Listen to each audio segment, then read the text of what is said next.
ইউসুফ আলাইহিস সালাতু ওয়াস সালাম করলেন কি? ফিতনায় পড়ে গেলেন। যে জুলাইখা তাকে ছোট থেকে বড় করেছে, সেই জুলাইখার চোখে লেগে গেছেন তিনি। ফুসলায় ফুসলায় একদিন ঘরের মধ্যে ঢুকায় ছাড়লেন। 12টা দরজা লক করে ভিতরে ঢুকায় দিয়ে বলতেছে, ইউসুফ তোমার পাশে আমার পাশে পৃথিবীর তৃতীয় কোনো মানুষ নাই, আমরা শুধু দুজন। তোমার সাক্ষী আমি, আমার সাক্ষী তুমি। কোনো টেনশন করতে যেও না, কোনো হতাশ হতে যেও না।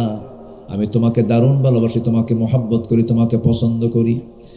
সঙ্গে সঙ্গে ইউসুফ আলাইহিস সালাম বলছেন, ও আল্লাহর বান্দি, আমি তুমি যে গল্পগুলো করছি তুমি ভেবছো আমরা শুধু দুজন আছি, তৃতীয় জন আরেকজন বড় সাক্ষী, তিনি আমার কে? জোরে বলেন, তিনি আমার কে? আল্লাহ আমাকে দেখছেন, আল্লাহ তোমাকে দেখছেন, আল্লাহ সবচাইতে বড় সাক্ষী। এই কথা বলার সঙ্গে সঙ্গে এবার জুলাইখা তার মাথার চুলের খোপাটা আস্তে করে ছেড়ে দিল। তার যৌবনের সৌন্দর্যের সকল পসরা তার সামনে ডিসপ্লে করে নাচতে থাকলো। ইউসুফ আলাইহিস সালাম একটা বারের জন্য তাকালেন না। পিছু হটতে হটতে পিঠের সঙ্গে দেয়াল ঠেকে গেল। এখন যাবেন কোথায়? সব দিকে তো তালা মারা। চক্ষু বন্ধ করে আল্লাহর কাছে সাহায্য চাইলেন, আল্লাহ এত বড় মুসিবত থেকে, এত বড় বিপদ থেকে তুমি আল্লাহ আমারে বাঁচাও। এই কথা বলেই দরজার দিকে একটা চোখ বন্ধ করে দৌড় মারলেন। 12টা দরজা পটপট করে খুলে গেল। এই দরজা তালাবদ্ধ দরজা খুলে দিয়েছেন যিনি, তিনি আমার কে? আল্লাহ বলছেন, ওয়াল্লাযীনা জাহাদু ফীনা লানহাদিয়ান্নাহুম সুবুলানা, যে আমার পথে আসার জন্য চেষ্টা করে আমি তার জন্য অসংখ্য রাস্তা খুলে দেই। জোরে কোন সুবহানাল্লাহ। দরজা খুলে গেল, বাইরে বের হয়ে গেলেন। পিছন থেকে জুলাইখা করলো কি? তার লম্বা লম্বা নখ ছিল, জুব্বাটার পিছন থেকে কামিসুহু মিন দুবুরিন। সূরা ইউসুফ পড়বেন, খুব মজা পাবেন, কি সুন্দর সূরা। পিছন থেকে জামাটা জোর করে যখন টান মেরে ধরেছে, জামার পিছনটা ছিঁড়ে গেল। সামনে জুলাইখার স্বামী সব দৃশ্যগুলো দেখে বলছে, ইন্নাকাই দেখুন নাজিম, তোমাদের ষড়যন্ত্র, মারাত্মক ষড়যন্ত্র, মামলা দিয়ে দেব। মামলা হয়ে গেল। বিচার সেই বিচারের রায় সম্পূর্ণ অবশ্যই বিপক্ষে যাওয়ার কথা, জুলাইখার বিপক্ষে যাওয়ার কথা। কিন্তু দেশের শীর্ষস্থানীয় সব প্রশাসন আল্লাহর পয়গম্বরের বিরুদ্ধে যখন রায় দিয়ে দিয়েছে, সম্পূর্ণ দোষ ইউসুফকে যখন চাপায়া দেওয়া হলো তদন্ত কমিটিতে, ইউসুফ আলাইহিস সালাম যদিও নির্দোষ প্রমাণিত হন, কিন্তু হলো কি, বাস্তবে আইনটা, রায়টার ফলাফলটা উল্টায় দেওয়া হলো। এবার বলা হলো, ইউসুফ তোমাকে জেলখানায় যেতে হবে। কেন? তোমার অপরাধ তুমি করেছো। উনি মুস্কি একখানা হাসি মারলেন, ঠিক আছে, জেলখানায় যদি তোমরা আমাকে পাঠাতেই চাও আমি জেলখানায় যাব, কারণ আহাব বলে আমার কাছে জেলখানায় ভালো। কেন? জুলাইখা থাকবে না। যেরকম সুবহানাল্লাহ। আমি জেলখানায় থাকা মানে কি? জেলখানার মধ্যে জুলাইখা ঢোকার কোনো সম্ভাবনা, আমি ফিতনা থেকে বেঁচে গেলাম। আল্লাহু আকবার বলে। আমার বন্ধুগণ, তাহলে নবীদের বিরুদ্ধে জেনার যে মামলা হয়েছে, জেনার যে মামলা দিয়েছে, ধর্ষণের যে মামলা দিয়েছে, নবীদের বিরুদ্ধে যদি এমন মামলা হয়, বিগত 16 বছরে বহু আলেমের বিরুদ্ধে জেনার মামলা দেওয়া হয়েছে। আল্লামা সাইদির মতো মানুষের বিরুদ্ধে জেনার মামলা দেওয়া, ধর্ষণের মামলা দেওয়া হয়েছে, আগুন বাড়ি পোড়ানোর মামলা দেওয়া হয়েছে। অস্বাভাবিক না স্বাভাবিক? অস্বাভাবিক না স্বাভাবিক? স্বাভাবিক হতেই পারে, হবে এরকম। আল্লাহ নবীদের জীবনে এমন ধরনের পরীক্ষা চলে আসছে, এমন ষড়যন্ত্র চলে আসছে, কিন্তু জাতির কাছে সুস্পষ্ট কারা জুলুম করেছে, কারা অন্যায় করেছে, কারা অবিচার করেছে। অবিচার করেছে যারা ইতিহাসের আস্থা করে নিক্ষিপ্ত হয়েছে তারা, ঠিক কিনা? বাতিল কখনো টিকসই হতে পারে না। আমার বন্ধুগণ, আমি সাইদিন ইউসুফের প্রসঙ্গ কেন টানলাম? সুন্দরী নারী প্রেমের প্রস্তাব দিয়েছে, তিনি বললেন ইন্নী আখাফুল্লাহ, আমি আল্লাহকে ভয় করি। আল্লাহ তাকে বাঁচালেন। এই যে নফসের শুদ্ধতা, নফসকে শুদ্ধ তিনি করেছেন, শুদ্ধ রাখতে পেরেছেন বলে তিনি এত বড় একটা ফেস তিনি করেছেন, সক্ষমভাবে তিনি মোকাবেলা করেছেন। আমার বন্ধুগণ, আমার যুবক ভাইরা, আজকের সমাজে এই ফিতনা থেকে বাঁচার জন্য তোমাকে এগিয়ে আসতে হবে। ফিতনা থেকে বাঁচার জন্য তোমাকে চেষ্টা করতে হবে। বিয়ের বয়স হয়ে গেছে, যে দেরি করা যাবে না। বাপকে অকপটে স্পষ্ট ভাষায় বলে দেবে, বাবা নামাজ পড়ি, দিনকে মানার চেষ্টা করি। বয়স হয়ে গেছে, দেরি করো না বাবা, ফসকে যেতে পারে, ইমান হারা হয়ে যেতে পারি, গুনাহগার হয়ে যেতে পারি। ও বাবা, খাদ্যের যেমন প্রয়োজন বিয়েরও তেমন প্রয়োজন, আমাকে বিয়ে করায় দাও। কোন আওয়াজ নাই যুবকদের, কোন আওয়াজ নাই। এত সুন্দর করে ওয়াজ করতেছি তোমাদের পক্ষে, একটা কথাও বলো না তোমরা, ঠিক কিনা? বুড়ো চাচাও কয় ঠিক।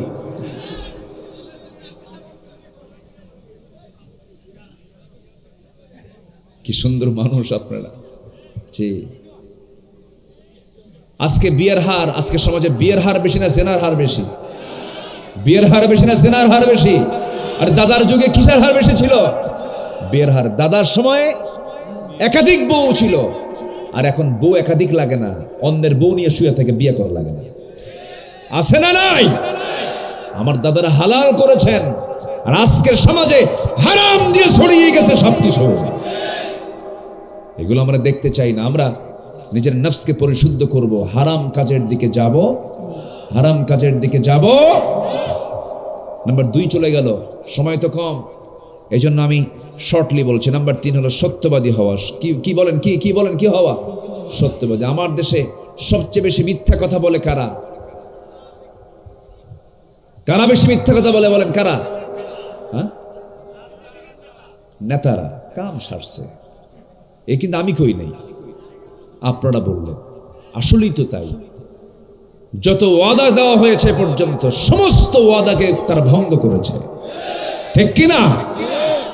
নির্বাচনের আগে বলে ফেললো, আগামী নির্বাচনে যদি আমরা বিজয়ী হতে পারি মদিনার সনদে দেশ চালাবো। দেখেন কি ভাউতা কথা, দেখেন মদিনার সনদে দেশ চালাবো কইছে না? এই বিগত সরকারের প্রধান ব্যক্তিত্ব তিনি বলেছেন, যদি আমরা এবার যদি ক্ষমতায় আসি মদিনার সনদে দেশ চালাবো। মদিনার সনদে দেশটা, মোদির সনদে দেশ চালাইছে। কিসের সনদে? মোদির সনদে। আমরা কারো রক্তচক্ষুকে ভয় পাই না। আমাদের আশ্রয়ের জায়গা কে? আসতে আমাদের আশ্রয়ের জায়গা কে? আল্লাহ। আমরা আল্লাহর কাছে আশ্রয় চাই। দিল্লি আমাকে বাঁচাবে না, আমেরিকা আমাকে বাঁচাবে না, আমাকে ইউরোপ আমাকে বাঁচাবে না। আমাকে বাঁচাবেন যিনি, তিনি আমার কে? আসতে বলেন, তিনি আমার কে? ফেরাউন ডুবে যাবে পানিতে, তার কিছুক্ষণ আগেও টের পায় নাই। আমি ফেরাউন আজকে দরিয়ার ভিতরে আমি হাবুডুবু খায় মরবো, টের পায় নাই। 5 আগস্টের সকালবেলাও টের পায় নাই। বিকেল বেলা আমাকে মামরে দিল্লি যেতে হবে, ঠিক কিনা? 2 ফেরাউনের রোগ একই ছিল, রোগ একই, আবার সংখ্যাও মিল আছে। ফেরাউন বেঁচে ছিল 1600 বছর, এরা ছিল 16 বছর। দেখেন সংখ্যার মিল দেখেন। ওর রোগ ছিল হলো, ফেরাউনের রোগ ছিল হলো যেমন করি হোক ক্ষমতায় টিকে থাকতেই হবে। শুনলাম মুসা নাকি জন্ম নিচ্ছে, পেট সেরো, ছেলে সন্তান বের করে জব করো, মুসার জন্ম ঠেকাও, আমার ক্ষমতা যেন দখল না করতে পারে। এদের রোগ কোনটা ছিল? এদের রোগ কোনটা ছিল? একই রোগ ছিল। ক্ষমতা ছাড়া যাবে, ক্ষমতা দেওয়ার মালিককে। আসতে বলবেন না কে? সম্মানিত ভাইয়ের, আমরা সত্যবাদী হব, জোরে বলি ইনশাআল্লাহ। সত্যবাদী হলে পরে তার পুরস্কারটা কি, তার জাযাটা কি? আল্লাহ রাব্বুল আলামিন বলেন, ইত্তাকুল্লাহা ওয়া কুলু কাওলান সাদীদান ইউসলিহ লাকুম আ'মালাকুম ওয়া ইয়াগফির লাকুম যুনুবাকুম ওয়া মান ইউতি'ইল্লাহা ওয়া রাসূলাহু ফাকাদ ফাযা ফাওজান আযীমা। জোরে বলুন আল্লাহু আকবার। সত্য কথা বললে পরে তোমার জীবনের যে আমলনামার ভিতরে যে ভুলগুলো আছে, আমি আল্লাহ সবগুলো ভুলগুলোকে সংশোধন করে ঠিকঠাক করে দেব। দেখছেন? আল্লাহু আকবার বলেন। কি আল্লাহ পাক অফারটা দিচ্ছেন? সত্য কথা বলবা, তোমার যে ভুলগুলো ছিল আমি আল্লাহ ঠিকঠাক করে দেব। আর কি কোনো চিন্তা আছে? আল্লাহ বলছেন আমি তোমাকে সম্মানজনক জান্নাত দিয়ে দেব। যাও, যেরকম সুবহানাল্লাহ। নাম্বার 4 হলো ধৈর্যশীল হওয়া। কি বলেন?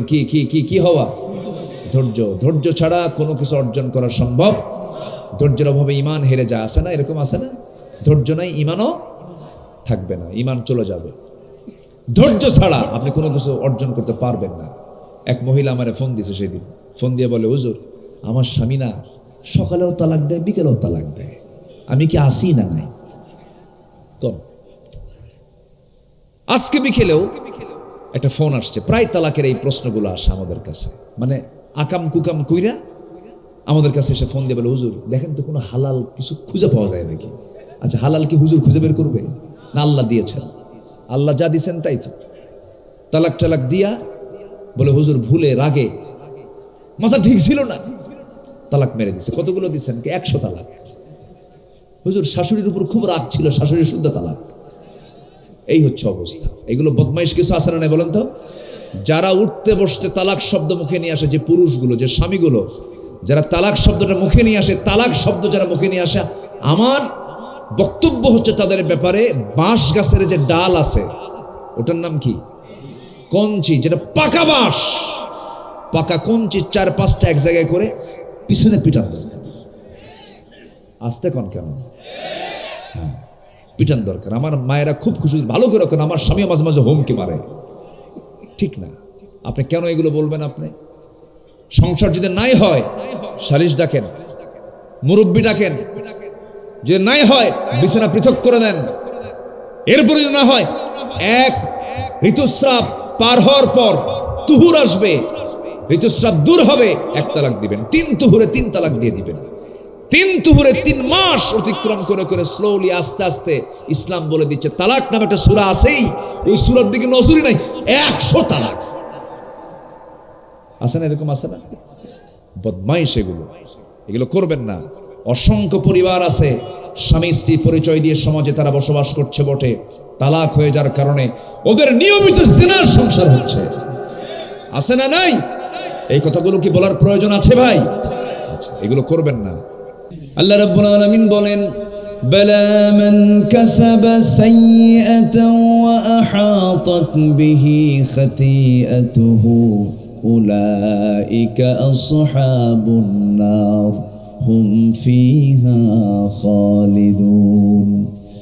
বান্দা তুমি পাপ করবে, পাপ তোমাকে ঘেরাও করে ফেলবে, বিড়ি খাবে ঠোঁট কালো হবে, মদ পান করবে চোখটা লাল হবে, চোখটা বের হয়ে আসবে, লিভার নষ্ট হয়ে যাবে। পাপ করবে, পাপের চিহ্ন তোমাকে ধরে ফেলবে। লোকটাকে দেখেই বলবে বিড়িখোর, লোকটাকে দেখে বলবে মদখোর। যে ব্যক্তি সুদের কারবার করবে তার কিছু না বড় হলো পেটটা হবে 10 মাসের মতো। কিসের মতো হবে? 10 মাসের মতো। বিশাল বড় পেট। ঈদের দিন কোলাকুলি হয় না, হয় পেটা পেটি, শান্তি নাই। গরিবের লাউ থাকে মাথায়, আর ধনী লোকের লাউ থাকে পেটে। বুঝেন নাই? গরিব লাউ কোথায় নেয়? মাথায় নিয়ে চলে যায় বাজারে, আর যেটা ধনী খাইছে হুঁশ নাই, বেহুশের মতো। আল্লাহ পাক বলছে, তোর মাথায় নেওয়ার দরকার না, তোর পেটে পার্মানেন্ট দিয়ে দিলাম, এত বড় পেট লাউ। রাগ করতেছেন নাকি আপনারা? খাদ্যাভ্যাসের ব্যতিক্রম হলে পরে এরকম হয়। আমরা খাবারকে নিয়ন্ত্রণ করব। জোরে বলি ইনশাআল্লাহ, আর জোরে বলি ইনশাআল্লাহ। কিছু কিছু লোকই আছে এমন খাওয়া খায়, 4 আঙ্গুল কপাল বাদ দেয় সব পেট খায় আর খায়। খাইছো কেমন? জুত মতো হলো না, মানে কোনোদিন ভালো কয়ও না। আমরা ইমানদার হতে চাই। ইমানদাররা হবে সবার মতো না স্বতন্ত্র? বলেন, সবার মতো না ভিন্ন রকম? ভিন্ন রকম হবে, স্পেশাল হবে। ইমানদারের কথা হবে অন্যরকম, চাল চলন অন্যরকম, মুখের ভাষা অন্যরকম, সবকিছু সবার থেকে আলাদা হবে ইমানদাররা। কারণ তাদের জন্য আলাদা জায়গা জান্নাত আল্লাহ পাক রেখেছেন। যেরকম সুবহানাল্লাহ। তো জান্নাতের নহর থাকবে কয়টা মনে আছে আপনাদের? কয়টা নহর? এর মধ্যে একটা হলো পানির নহর, দুধের নহর, মধুর নহর, আরেকটা হচ্ছে শরাবের নহর। সবাইকে পান করবেন না? সবাইকে জান্নাতে যাবেন না? নামাজ না পড়ে? নামাজ পড়ে না নামাজ না পড়ে? আমার দেশে নামাজই বেশি না ইমানদার বেশি? ভালো করে বলবেন। আমার দেশে নামাজই বেশি না ইমানদার বেশি? নামাজই বেশি। নামাজ পড়ে মাত্র 5%, আর বাকি 95% নামাজই পড়ে না। এখন বলেন, নামাজই বেশি না ইমানদার বেশি? দেখছেন, দারুণ প্যাঁচ লাগাই দিছে। কিন্তু অনেকে বলেন না, হুজুর নামাজ না পড়ি ইমান আছে। এখন কোন আমার দেশে নামাজি বেশি না ইমানদার বেশি? হ্যাঁ, তাহলে আমার দেশের ইমানদার হলো বেনামাজি ইমানদার। কি ইমানদার বলেন? বেনামাজি ইমানদার। বেনামাজি ইমানদার হওয়া যাবে না নামাজি ইমানদার হতে হবে? নামাজি ইমানদার হতে হবে। বৃষ্টি আর নাই, টেনশন করেন না, বৃষ্টির চিন্তার মাথায় নেওয়ার দরকার নাই, যা আছে কপালে যা হবে হবে। জোরে বলি ইনশাআল্লাহ। এত দূর থেকে আসলাম, সে ঢাকা কোথায়? এইদিকে একটা ঢাকা আছে, তবে জল ঢাকা, ওই ঢাকা না, কিন্তু মূল ঢাকা। মূল ঢাকা থেকে আসছি, জল ঢাকা থেকে আসি নাই। আপনাদের এই নীলফামারী হলো ইসলামী জনপদ, এখানে অনেক শহীদের রক্ত ঝরেছে, এই জনপদে অনেক জালিম জুলুম করেছে। এই জনপদের যারা সাক্ষী, আমি তাদেরকে বলতে চাই, আগামীর দেশ, আগামীর দিনকে আমরা কোরআন দিয়ে দেখতে চাই, ইসলাম দিয়ে দেখতে চাই, কোরআন দিয়ে দেখতে চাই, আল্লাহর দিনকে দিয়ে দেখতে চাই। মুজিবের ভাষণ শুনেছি, আইয়ুবের শাসন দেখেছি, জিয়া কেটেছেন খাল, চাচা এরশাদের তাল বেতাল, মাঝখানে 16 বছরের হরতাল আর হরতাল, সব দেখা শেষ। আগামীর দেশ হলো কোরআন সুন্নাহর বাংলাদেশ। রাজি আছেন কারা কারা? হাত উঁচু করে দেখান মুসলমান।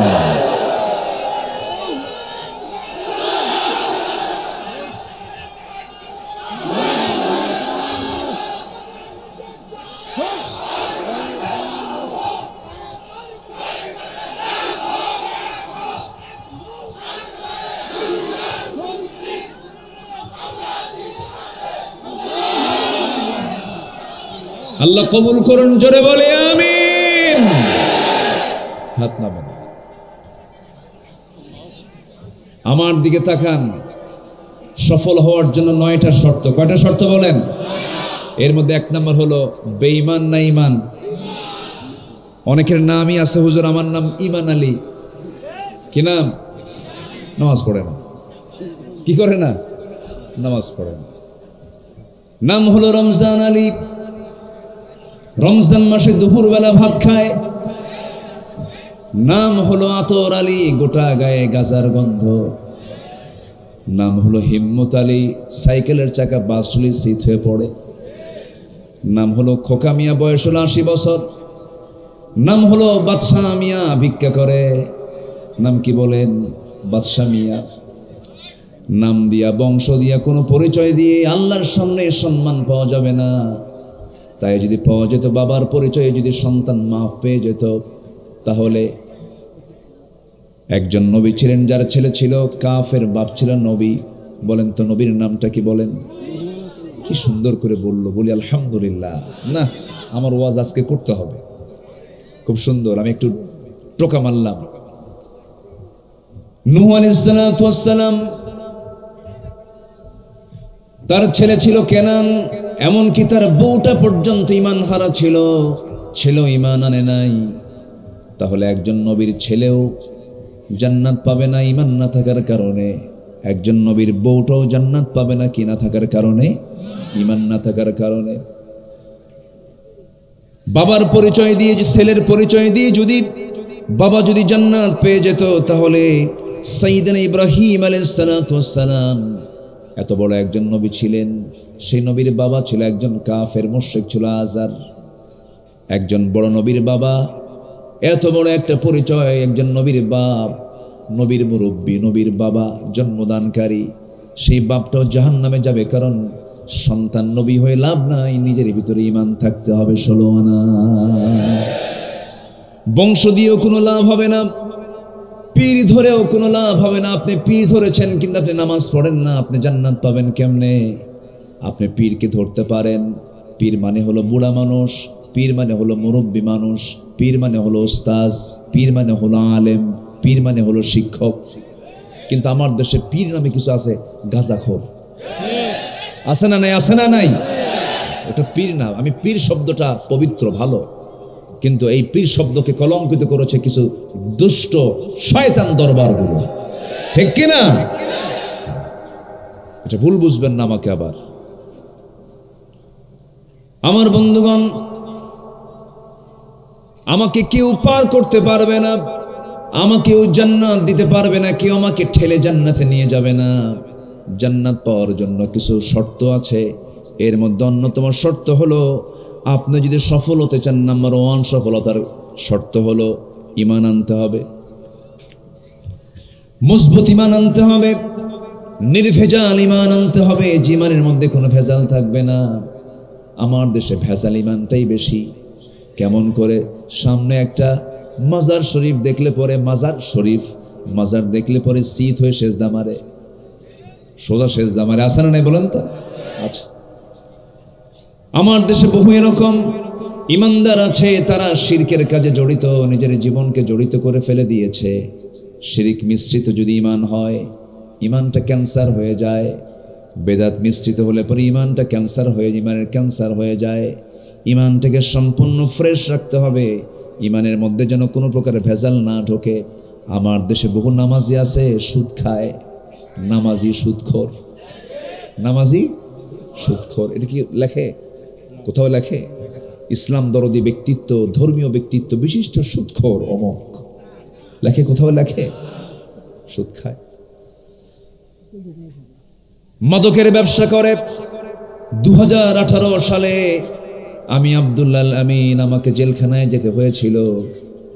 কি সুন্দর করে সে পুলিশকে, হুজুর চলেন যাই। কোথায়? থানায়। কেন, কি হয়েছে? সামনে ইলেকশন, এটা জেলখানায় থাকেন। বললাম যে আমি কেন জেলখানায় যাব, আমি তো কোনো দোষ করিনি আমার দৃষ্টিতে। হুজুর কিচ্ছু বলার নাই, চাকরি বাঁচান ফরজ, চলেন, আমার বাল বাচ্চা আছে, কি করব এখন? উপর থেকে চাপ আসছে, আপনাকে যেতেই হবে, নচেত আমার চাকরি থাকবে না। এখন কি করবো? এই ফরজ, আমার সন্তান লালন পালন করা তো ফরজ। একটু দয়া করে আপনি আমার দিকে কোনো বদনজরে তাকাবেন না, হুজুর বদদোয়া দিয়েন না, এরকম করে বলতেছে বারবার। আমি বললাম যে চাকরি বাঁচান ফরজ, বউ বাচ্চা পালা ফরজ, আর ঈমান বাঁচান নফল। আমারে ধরে নিয়া চালান দিয়ে দিল, কোর্টে নিয়ে গেল। কোর্টের জজ আমার দিকে তাকায় জিব্বার কামড় মেরে বলে, হুজুরে ধরলো কে? মামলার ধারা দেখে দেখে যায়, এ তো জামিনই দেওয়া যাবে, জামিন দিলে আমারও চাকরি শেষ। হ্যান্ডকাপ লাগায়া প্রিজন ভ্যানে করে জেলখানায় পাঠায় দিল। গেলাম, বুকে তো সাহস আছে, কিছু তো করিনি, চলে গেলাম। ঢোকা মাত্রই, জেলখানার মূল গেট দিয়ে ঢোকা মাত্রই এক মুরব্বী, আশীর্ধ বয়স, আমার দিকে তাকায় বলে, সুন্দর একখান সালাম দিয়ে বলে, আসসালামু আলাইকুম হুজুর, আমি খুব খুশি হলাম আপনি জেলখানায় আসাতে। বললাম, জেলখানায় ঢুকলে কেউ খুশি হয়? উনি বলতেছে, হুজুর জীবনে বহু ওয়াজ শুনছি আপনার, দূর থেকে শুনছি, এত চেষ্টা করছে আপনার সাথে একটু মুসাফা করব, পারি নাই। আল্লাহ কি সুন্দর জুটাইয়া দিল, আল্লাহ এত সহজ করে দিয়েছে। আজকে আপনার সাথে শুধু মুসাফা না, মুআনাকা সহ গল্প গুজব হবে। দোয়া করি আপনি জেলখানায় থাকেন।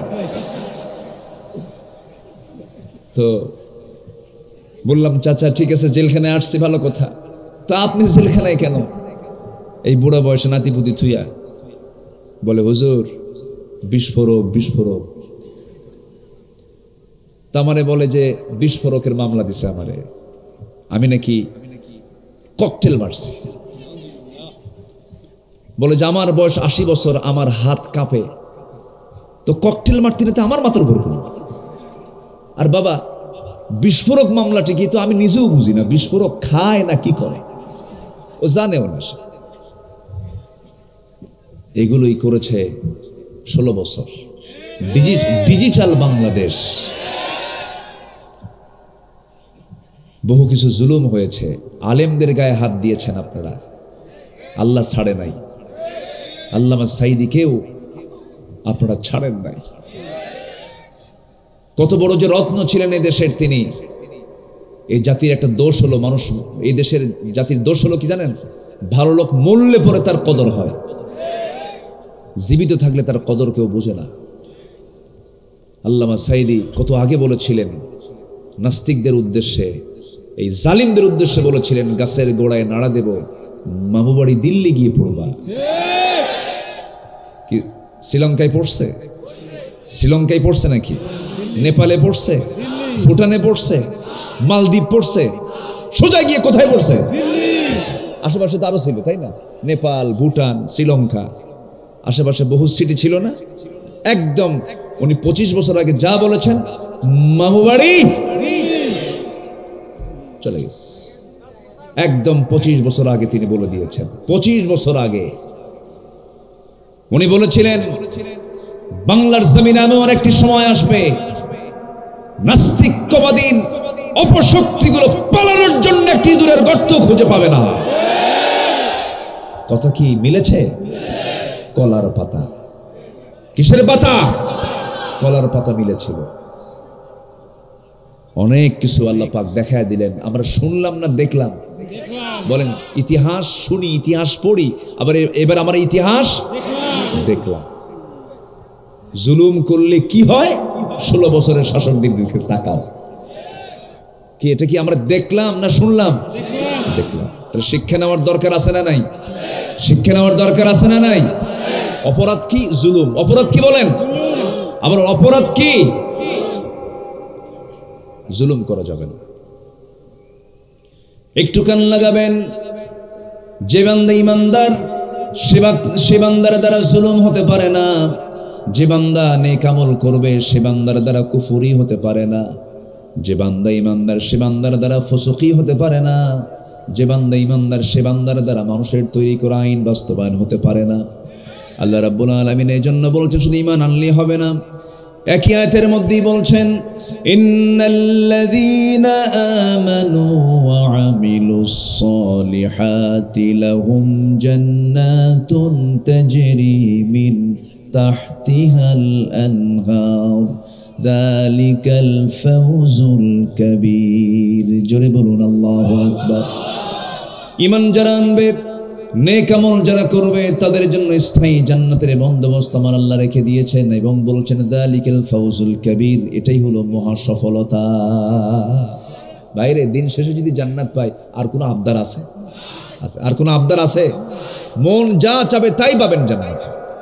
জান্নাতে ঘুরতেছেন আপনি, ঘুরতে ঘুরতে দেখলেন একটা পাখি ওড়ে, আল্লাহকে বলবেন আল্লাহ পাখিটা ভাজা করে খাবো, হাজির হয়ে যাবে। যেরকম সুবহানাল্লাহ।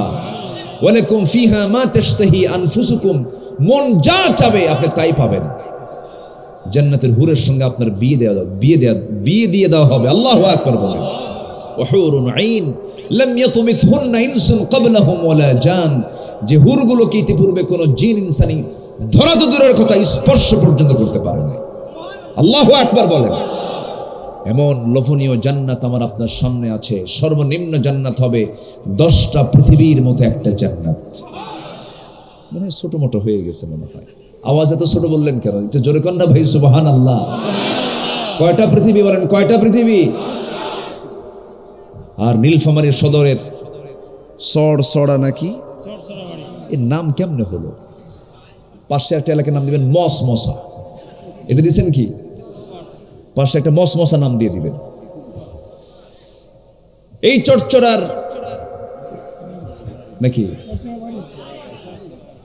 চরচরা বাড়ি, এই এলাকার যে মাঠ আছে, জমি আছে, এই জমির ভিতরে একজনের 2 বিঘা জমি, সাথে এমন ভাবে এল প্যাটার্ন হয়ে আছে, মাঝখানে 20 শতক জমি। ওই জমিটা পেলে পরে তার 2.5 বিঘা মিলে যায়, জমিটা সমান হয়। খুব চিন্তায় থাকে এই জমিটা যদি বেচতো। হঠাৎ করে ওর অজান্তেই আরেকজন কিনে নিছে। সারা রাত আর ঘুম হয় না, হাই রে কামটা করলাম কি কথা বলছেন? তাহলে সরসরা বাড়ির একটা মাঠের ধানের জমির 20 শতক জমির জন্য মাথা থাবড়ান।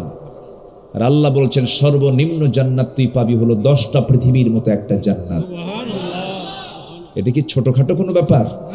বিড়ি খেয়ে যাবেন, বিড়ি খেয়ে জান্নাত নেব, রাগ করতেছেন নাকি আপনারা? জান্নাত মামুর বাড়ির আবদার না, জান্নাত এত সস্তা না। জান্নাত দেখেন কিনেছেন কেমনে সাহাবীরা। এক সাহাবীর কথা মনে হলো, ওয়াজ করি, কথা বলি, সবাই শুনতে রাজি আছেন তো? কি সুন্দর ঠান্ডা পরিবেশ চলে আসছে এখন, আর কেউ নড়ে না, খুব সুন্দর ঠান্ডা মাথায় সবাই বসে আছেন। বলি আলহামদুলিল্লাহ। মাইকোলাকে একটু ধমকাইছিলাম, মাফ করে দিয়ে, রাগটা করবেন না। দাড়ি রাখেন না কেন?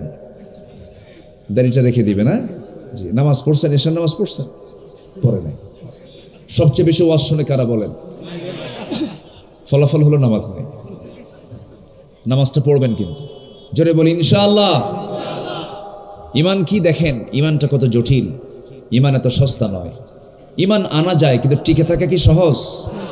টিকে থাকা সহজ না। দেখেন টিকে থাকে কেমনে সাহাবীরা, কেমনে ছিলেন টিকে থেকে। আল্লাহ রাব্বুল আলামিন এই পৃথিবীতে সবচেয়ে বড় ইমানদার যাদেরকে বলেছেন তারা হলেন নবীরা। আমার নবীর পরে যে সমস্ত সাহাবীরা ছিলেন, কি তাদের পাকা ঈমান ছিল? রাদিয়াল্লাহু আনহুম ওয়া রাদু আন যালিকা লিমান খাশিয়া রাব্বাহ। একজন সাহাবী মক্কা এবং মদিনার ঠিক মাঝখান বরাবর তার বাড়ি। নবীর দাওয়াত পেলেন, কালেমা পড়ে মুসলমান হয়ে গেলেন। আপন চাচা তার কাছে মানুষ হয়েছেন, জন্মের পূর্বে বাপ দুনিয়া থেকে বিদায় নিয়েছেন, বাপরে চোখে দেখে নাই।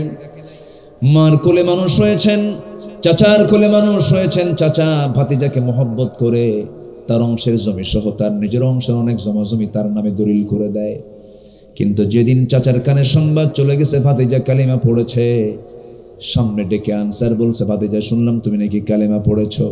হ্যাঁ আমি কালিমা পড়েছি, দিন গ্রহণ করেছি। ও চাচা আমি আপনাকে আহ্বান করি, কারণ আমরা একসঙ্গে জান্নাতে যেতে চাই। জান্নাতে আপনি একা যেতে চান না বউ সহ? বলেন বলেন, একা না বউ সহ? সবাই তো বউ সহ বলেন, বিয়ে যারা করেন নাই তারা কি?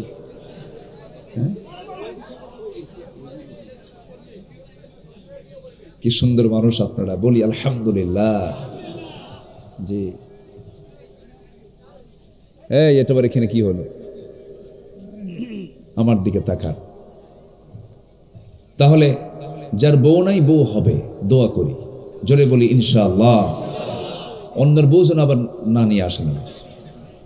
দুনিয়াতে বহু বউ আছে, বউ থাকতেই একজনের বউ আসেই নিয়ে আউট। বউ নিয়ে আসলে কি বিয়ে হবে বলেন তো? তার টাইম লাগবে না? কয় মাস? কিছু কয় না। আপনারা জানেন না, মাসলা মাসালা জানেন না আপনারা? বলেন কয় মাস? 3 মাস। আর বিধবা হলে আরবাআতু আশহুরিন ওয়া আশরা, 4 মাস 10 দিন। 4 মাস 10 দিন। তাহলে 3 মাস অতিক্রম না হওয়া পর্যন্ত অন্যের বউকে বিয়ে করা জায়েজ। আর বউ ভাগায় নিয়ে এসে পরের দিনই বিয়া। মাঝে মাঝে প্রশ্ন করে আমাদেরকে, হুজুর কাম না এটা হয়েছে কি হুজুর, হবে না বিয়া? এরকম একটা প্রশ্ন আমার ফোনে একজন করছে। বললাম ঘটনাকার তোর না অন্যের? হুজুর আমারই। তুই সামনে পড়লে তো পিটান দরকার ছিল। এগুলো ঘটনা কি সমাজে কম না অনেক? কম না অনেক? অন্যের বইয়ের দিকে নজর যায় কেন? আর দুনিয়াতে মহিলা নাই? এত কুরুচি কেন? এত নোংরা মানসিকতা কেন? এই নোংরা মানসিকতার মানুষ জান্নাত পাবে না। এগুলো রুচি কেন? অন্যের সংসার ভাঙবেন কেন? পরকিয়া এগুলো হারাম, এগুলো করা যাবে না। এগুলোর পরিমাণ বেড়েছে। মোবাইল তো খুব মারাত্মক জিনিস। এটা কত সংসার যে মোবাইল ভাঙছে তার হিসাব নাই। কার বউ খেয়ে নিয়ে চলে গেছে হিসাব নাই। ঘটককে মোবাইল। চুয়াডাঙ্গার এক মুরব্বী তার মেয়েকে বিয়ে দিয়েছেন ঠাকুরগা। তো মাহফিলে গেছি চুয়াডাঙ্গায়, আমাকে খাইতে বসলেন। বসলাম, বসেই বলে, চাচা আমাকে একটু গম্ভীর ভাবে বলছে, হুজুর একটু দোয়া করেন কি, আমার বড় মেয়েকে আমি বিয়ে দিয়েছি ঠাকুরগা। তো বললাম চুয়াডাঙ্গা থেকে ঠাকুরগা বিয়ে দিয়ে এত দূরে ঘটককে? হুজুর মোবাইল। তুমি মোবাইল কিনে দিচ্ছেন কেন? হুজুর সায়েন্সে পড়ে, ওই বায়োলজি ম্যাথ এই অনলাইনের ক্লাস না করলে হয় না, ভালো একটা স্যামসাং গ্যালাক্সি ফোন কিনে দিয়েছি। কিন্তু হুজুর ও যে এই অনলাইন ঘুরবে তা তো জানি না। কোথায় যাবেন আপনি? এজন্য ফিতনার দুনিয়াতে সবার আগে ঈমান আগে বাঁচাতে হবে। ঈমান ঈমান ঈমান ঈমান আগে বাঁচাতে হবে মুসলমান। ঈমান নষ্ট করার জন্য দুটো জিনিস শয়তান সবসময় ফাঁক পেতে থাকে। একটা হচ্ছে নারী, পুরুষের জন্য নারী আর নারীর জন্য পুরুষ। এটা ফাঁক, এটা নিয়ামত। স্বামী স্ত্রী নিয়ামত রহমত, কিন্তু স্বামী স্ত্রী ছাড়া যে সম্পর্ক হবে নিয়ামত রহমত না গজব? বলেন রহমত না গজব? গজব। আজকে সমাজ ছেয়ে গেছে বেপর্দা দিয়া, কোনো পর্দার গন্ধ নাই। কার বউ কে নিয়ে শুয়ে থাকে তার কোনো হিসাব নাই। বিয়ের বাড়িতে সারা বছর বোরকা পড়ে, বিয়ের দিন বোরকা পড়ে না। কেন বোরকা পরে না জানেন? বাপের বাড়ি থেকে সোনার গহনা পাইছে, বোরকা পরলে তার দেখা যায় না। গলার হার, হাতের বালা, এই যে দেখো, আছে না নাই? গহনা কি পরপুরুষ দেখবে না স্বামী দেখবে? স্বামী দেখ। মনে রাগ করতেছেন আপনারা কথায় নাকি? এই কথাগুলো কি বলার দরকার আছে? আবার কিছু কিছু স্বামী আছে বউকে পরপুরুষকে দেখাতে খুব ভালোবাসে। এই দেখো না আমার বউটা, দেখো তো কত সুন্দর বউ আমার। বদমাইশ যেন কোথাকার, আছে না নাই? সুন্দরী বউ হুন্ডাই তোলে, R15 তোলে। সে R15 এর প্যাসেঞ্জার সিট হলো আন্ডারগ্রাউন্ড, একদম নিচতলা, দেখাই যায় না। আর পিছনের সিটটা হলো 3 তালা। 3 তালার উপরে বউটাকে শাড়ি পরায়া, লাল লিপস্টিক লাগায়া, চুলটা ছেড়ে দিয়া, অর্ধলগ্ন করে একটা তেজওয়ালা একটা সেন্ট গায়ে লাগায়া দিয়া দিল পিছনে চড়ায়া। হুন্ডাওয়ালা, হুন্ডার সাউন্ড তো কম, মানুষ তো দেখতে মিস করবে। মেকারের কাছে গিয়ে বলে পাইপ খুলে ফেলে, যেদিকে ধোঁয়া বের হয় ওটার নাম কি? খোল। খুলে ফেলার পর আওয়াজ কি আর ছোট থাকে না? 2-3 মাইল ভটভট আওয়াজ। এক টান দিছে একেবারে নীলফামারী সদর থেকে একদম অবদামোর পর্যন্ত। অবদামোর আছে নাকি? আছে তো, ভুল তো কই নাই মনে হয়। আমি আসছি পাগলা পিঠ দিয়ে, পীর আবার নাকি পাগলা হয়, দেখে পাগলা পিঠ দিয়ে আসছে। এক টানে অবদামোর, অবদা থেকে চলে গেছে একদম সুটকির মোড়। ওই তো সুটকির মোড় আছে না, বাইপাস। বুঝাইয়া দিল আমি একটা জাতীয় সম্পদ নিয়ে যাচ্ছি, সবাই তোমরা দেখো। এই সমস্ত দৃশ্য যদি ইসলাম রাষ্ট্র যদি ক্ষমতায় থাকতো, ওদেরকে আম গাছের সঙ্গে বেঁধে পিটায় সোজা করা হতো, ঠিক কিনা? ওরা কি রোগ সারায় না রোগ ছড়ায়? রোগ ছড়ায়। যখন যায় এগুলো হেঁটে হেঁটে যায়, তখন একজন যুবক আর একজন যুবকরে বলে, দেখ গেল রে গেল, মাল গেল। যেরকম নাউজুবিল্লাহ। কথা যদিও হয়তো আপনি শুনে মজা পাচ্ছেন, কিন্তু কথার মধ্যে অবশ্যই একটা মেসেজ আছে না নাই? আমার মাদেরকে আর উলঙ্গ দেখতে চাই না আমরা। আমার মাকে পণ্য সামগ্রী দেখতে চাই না আমরা। আমার মার বুকের স্তনের দুধ খেয়ে আমি বড় হয়েছি। আমার মাকে আমি সম্মান দিতে চাই, আমার মাকে আমি ইজ্জত দিতে চাই। আমার মার সম্মান রক্ষা করার জন্য বাংলাদেশ আজ পর্যন্ত কেউ পর্দার বিধান জারি করে নাই। বাংলার জমিনে পর্দার বিধান জারি হোক, সবাই কি চান? কোরআনের আইন চালু হোক, সবাই কি চান? নামাজ কায়েম হোক, সবাই কি চান? কারা কারা চান? দুহাত উঁচু করে দেখেন মুসলমান।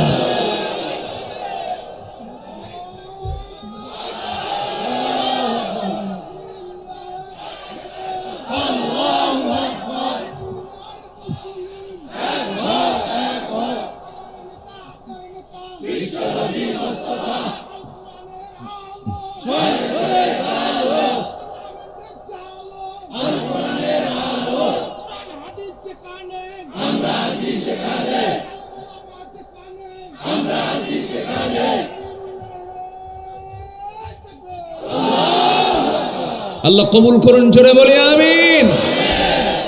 ঈমান এনেছি, ঈমান ছেড়ে দেব না টিকে রাখবো? ছেড়ে দেব না টিকে রাখবো? মক্কা এবং মদিনার ঠিক মাঝখান বরাবর বাড়ি সেই সাহাবীর। চাচা বলতেছে, ভাতিজা কালিমা পড়ছিস, জানিস তোর কি হতে পারে? চাচা নয় মরে যাবো, এই তো তোর সমস্ত সম্পত্তি এখন আমি জোর করে নিয়ে নেব। উনি মুস্কি হাসি মেরে বলেন, চাচা জোর করে নেওয়া লাগবে না, আমি আপনাকে আপোষে দিয়ে দিলাম। সুবহানাল্লাহ বলবেন না? আরো জোরে বলেন সুবহানাল্লাহ। আমার বন্ধুগণ, চাচার রাগ ডাবল হয়ে গেল। খেপে গিয়ে রেগে গিয়ে চাচা এবার করলো কি, জামার কলারটা টান মেরে ধরে জামাটা ছিঁড়ে ফেললো, দেহটা উলঙ্গ হয়ে গেল। এবার বলছে, তুই ইসলাম ছাড়বি কিনা? বল না চাচা ছাড়বো না। পরনের লুঙ্গিটা পর্যন্ত খুলে নিয়ে গোটা দেহ থেকে শরীর উলঙ্গ করে ঘর থেকে বের করে দিল। উলঙ্গ হয়ে তাকে বের করে দেওয়া হলো। সেই সাহাবী করলেন কি, সোজা মার দরজার কাছে এসে বলছে, মা দরজা খোলো। দরজা খোলা হলো। এবার বলছে, মা আমার দিকে তাকায়ও না, ইসলাম কবুল করেছি, ঈমান এনেছে।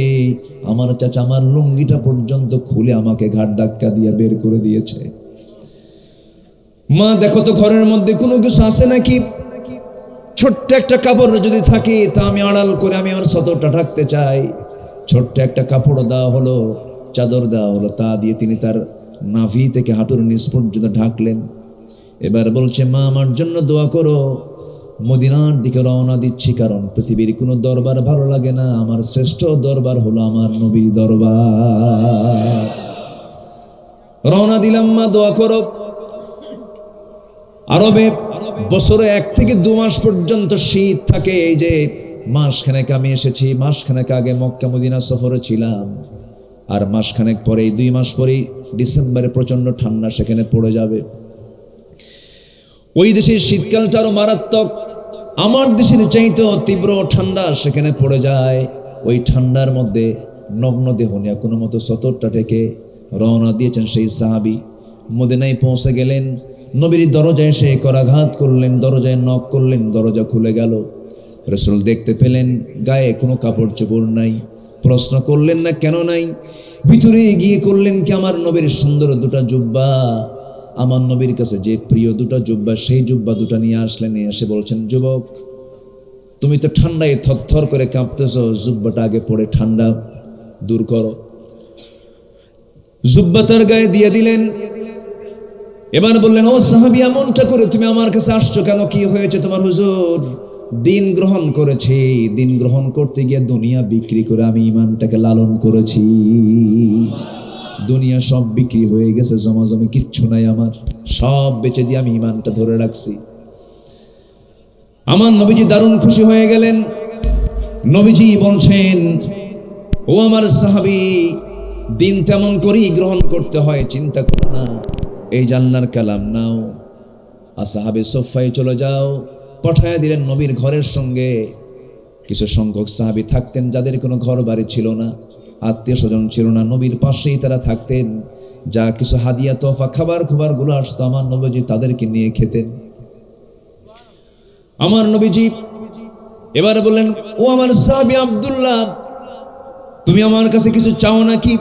তিনি বলছেন, ইয়া রাসূলুল্লাহ, আপনি আমার জন্য একটু দোয়া করুন, আল্লাহ যেন আমাকে শহীদি মওত দান করেন।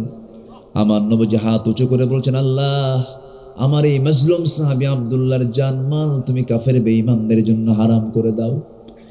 সাহাবীর মন খারাপ হলো, হুজুর আপনি এমন করে দোয়া করলেন, আমি তো শহীদ হতে পারবো না, আমার জানমাল যদি কাফের বেঈমানদের জন্য হারাম হয়ে যায় আমি শহীদ হব কেমনে?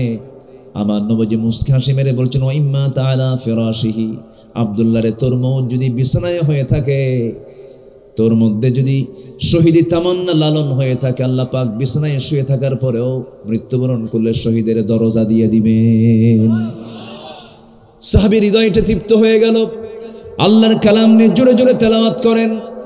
সাহাবীরা আমার নবীর কাছে এসে রিপোর্ট করলেন, হুজুর আব্দুল্লাহ নামে এক সাহাবী জোরে জোরে কোরআন পড়ে আমাদের ডিস্টার্ব হয়, একটু আস্তে পড়ার পরামর্শ দিলে ভালো হয়। রাসূল বলেন, সাহাবীরা আমার আব্দুল্লাহর ব্যাপারে তোমরা কে রিপোর্টিং করো না, কারণ আব্দুল্লাহ দিন গ্রহণ করতে গিয়ে ঈমান টিকে রাখতে গিয়ে দুনিয়াটা বিক্রি করে ঈমানটা টিকে রেখেছে। আব্দুল্লাহকে বাধা দিও না কোরআন তেলাওয়াতে। আবেগে আবেগে সে জোরে জোরে কোরআন তেলাওয়াত করছে, তোমরা তার তেলাওয়াতে বাধা দিও না। আমার নবীজি মদিনার মাটি থেকে একদিন কোন একটা অভিযানে বের হলেন, যুদ্ধের উদ্দেশ্যে বের হলেন, জিহাদের উদ্দেশ্যে বের হলেন। সেই অভিযানে ওই সাহাবী আব্দুল্লাহকে ওর সাথে নিলেন। অভিযান শেষে ফেরার পথে মদিনার দিকে হঠাৎ করে নবীর কানে সংবাদ আসলো, হুজুর আপনার জানা দরকার, আপনাকে জানানোর জন্য আসছে, আপনার সেই প্রিয় সাহাবী আব্দুল্লাহ দারুণ অসুস্থ। নবীজি আশ্চর্য হলেন, নবীজি একটু বিস্ময় প্রকাশ করলেন, টেনশনে পড়ে গেলেন। রাসূল বলছেন, সাহাবীরা আমার আব্দুল্লাহর সেবার ক্ষেত্রে যেন কোনো ত্রুটি না হয়, আমি খুব ভালোবাসি আমি আমার আব্দুল্লাহকে। সাহাবীরা সেবা দিলেন, কিন্তু ফলাফল 3 দিন 4 দিন পর আমার নবীর কাছে বলা হলো, হুজুর আব্দুল্লাহ মারা গেছে। আমার নবীজি বলেন, সাহাবীরা রে, আমার আব্দুল্লাহর জানাজা কেউ পড়াবে না, আমি আব্দুল্লাহর জানাজা আমি নিজে নামাজ পড়াবো। সাহাবীরা জানাজায় দাঁড়ায় গেছে, আমার নবীজি জানাজায় দাঁড়ায় গেছেন। নবীজি জানাজা শেষ করলেন, শেষ করার পরে বলছেন, আমার সাহাবীরা, আমার প্রিয় সাহাবী আব্দুল্লাহ কবরটা কোথায় খনন করেছো? ওই যে দুই পাহাড়ের ঠিক মাঝখানে। রাসূল বলছেন, সাহাবীরা ওই কবরের সামনে আমাকে নিয়ে যাও। নিয়ে যাওয়া হলো। রাসূল কবরের সামনে দাঁড়ায় বলছেন, সাহাবীরা আমি কাউকে কবরে নামতে দেব না, আজকে আব্দুল্লাহকে কবর রাখার জন্য আমি রাসূল নিজে কবরে নামবো। জোরে বলি সুবহানাল্লাহ। আমার নবীজি কবরে নামলেন এবং বলছেন, আবু বকর আমার ডানে নামো, ওমর আমার বামে নামো। তিনজন পৃথিবীর সেরা তিনজন মানুষ, নবীর ডানে বামে দুজন, মাঝখানে আমার রাসূল। হাতটা আগায় দিয়ে বলছেন, সাহাবীরা আমার কলিজার টুকরা আব্দুল্লাহরে আমার হাতে দিয়ে দাও। আমার নবীজি হাতে লাশখানা নিলেন, বলছেন, আবু বকর মাথা ধরো, ওমর পাটা ধরো। শোয়া দিলেন, বুকে হাতটা রাখলেন। আমার নবীজি আকাশের দিকে তাকায় বলছেন, আকাশের মালিক আল্লাহ, এই মুহূর্ত পর্যন্ত, এই সময় পর্যন্ত আমি রাসূল, আমি আব্দুল্লাহর উপরে সন্তুষ্ট আছি, এই কবরবাসীর উপরে সন্তুষ্ট আছি, তুমি আল্লাহ তুমিও রাজি হয়ে যাও। পাশে দাঁড়িয়ে থেকে একজন সাহাবী সাদ ইবনে আবি ওয়াক্কাস রাদিয়াল্লাহু তাআলা আনহু, তিনি চিৎকার মেরে মেরে বলছেন, আল্লাহ আমার কত বদনসিব, আমি আজকে জীবিত সাদ না হয়ে যদি মৃত হয়ে যদি কবরের বাসিন্দা হতাম, আমার জীবনটা বড় ধন্য হতো। কারণ যে কবরবাসীকে নামানোর জন্য পৃথিবীর সেরা তিনজন মানুষ তার মাটিতে নেমে গেছে। জোরে বলুন সুবহানাল্লাহ, আরো জোরে বলি সুবহানাল্লাহ। ঈমানটা লালন করলে পরে, ঈমানটার লালন হলে পরে, ঈমানটার যত্ন হলে পরে দুনিয়াতেও সম্মান পাবো, আখিরাতেও নাজাত পেয়ে যাব। এই জন্য সফল হওয়ার জন্য এক নাম্বার পুঁজি হলো ঈমান। এক নাম্বার পুঁজি কি বলেন? ঈমান। জাহান্নাম থেকে বাঁচার জন্য এক নাম্বার পুঁজি কি? ঈমান। হাল আদুল্লুকুম আলা তিজারাতিন তুনজিকুম মিন আযাবিন আলীম তুমিনুনা বিল্লাহ। ঈমান আনবে কার উপরে? আল্লাহর উপরে। আমার ভাইরা, আমি এমন ঈমানদার, হারাম ছাড়তে পারি না, ঈমানদার নেশা ছাড়তে পারি না, ঈমানদার জেনা ছাড়তে পারি না, ঈমানদার মানুষকে ঠকানো ছাড়তে পারি না। জমির আইল ঠেলতে ঠেলতে 3 বিঘা 4 বিঘা বানায় এমন হাজি মনে হয় নীলফামারি নাই। আসতে বলবেন না, আছে না? নাই। কিছু জমি গ্রামে, বাবার জমি, কিছু জমা জমি তো আছে। আমি একদিন দেখতে গেছি, বহুদিন পর দেখতে গেছি, দেখি যে আইলই নাই। আইলটা এত চিকন, হাঁটার আইল দেওয়ার উদ্দেশ্য কি বলেন তো? একটু চলাফেরা করে দেখা, জমিন চৌহুদ্দিটা মিলায় নাও, এত চিকন, মানে 2 দিকে কোদাল মারতে মারতে। কোদালের দোষ না কোদালওয়ালার দোষ?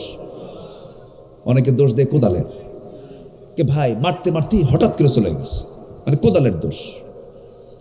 এত চিকন বানায় সেই আইলগুলো, পুলসিরাত ফেল। আছে কিনা বলেন? আপনি আইল ঠেলতেছেন, আল্লাহ আপনার কবরে ঠেলে জাহান্নামের দিকে নিয়ে যাবে। ঠেলাঠেলি কেন? এত এগুলো করা যাবে না। মানুষের হাঁটা বন্ধ করে দেওয়া যাবে না। হাঁটা বন্ধ করে দেওয়া লোক আছে না নাই বলেন তো? আচ্ছা, আবার 1 বিঘা জমি কারো যদি থাকে, 1 বিঘা জমি আপনি ঠেলে নিয়ে গেছেন, আল্লাহ পাক 7 তবক আসমান জমিন চাপায় দিবেন। নাউজুবিল্লাহ বলবেন না? অতএব কারো জমি ভিতরে আসা ভালো? কারো জমি কি ভিতরে আসা ভালো? নিজের মধ্যে আসা ভালো? নিজের মধ্যে আসা মানে কি? নিরাপদ না বিপদ?